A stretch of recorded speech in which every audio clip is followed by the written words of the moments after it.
outside the gate was kind of the usual like flukiness, but pretty good pressure.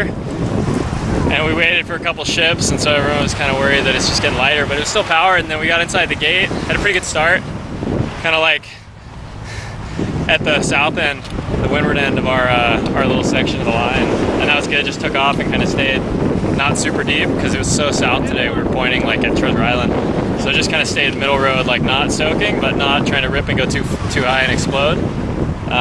And that seemed to be pretty good. I was at Alcatraz like 5 minutes.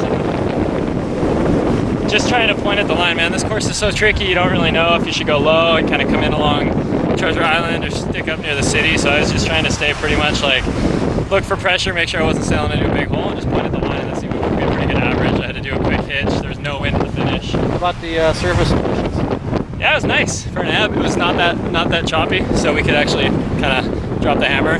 Last year was crazy. We were just in survival mode, so this year was like we could actually race, and it was super close with me and Adam Withington and Joey pretty much the whole way down. And then right at the finish, Chip actually snuck in and got second.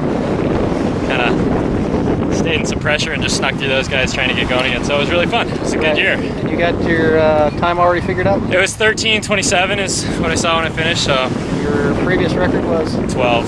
12 flat.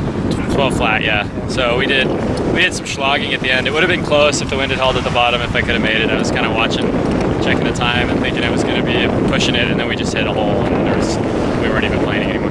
So the gear is much more improved over when you set the record.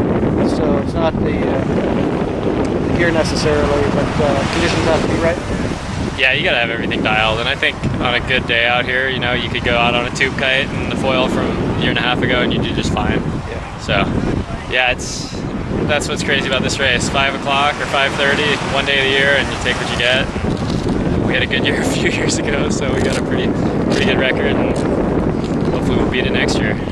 How many of these have you done? You know, off the top of your head? No, I don't know. Done it in 29er and kiting, 49er maybe. 29er and 49er. Maybe, I don't know. I don't even remember at this point. All right. Yeah.